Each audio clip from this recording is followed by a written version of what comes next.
గోల బాలరాజు గారు వారు న్యాయవాది,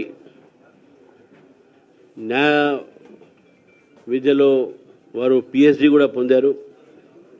మరి అతి తక్కువ వయసులోనే మంచి విద్య, అదేవిధంగా మంచి అవకాశం వారికి ప్రజాసేవ చేయడానికి ఎమ్మెల్యేగా మొట్టమొదటిసారిగా 2014లో అచ్చంపేట నుంచి గెలిచారు. మళ్ళీ 2019లో కూడా రెండోసారి అచ్చంపేట నుంచి గెలిచి మొన్న కొన్ని ఓట్లతో వారు ఓడిపోవడం జరిగింది. భారతీయ జనతా పార్టీ ఈ యొక్క రాష్ట్రంలో ఒక ప్రత్యామ్నాయంగా మారుతున్న విషయాన్ని మనం గుర్తించాలి.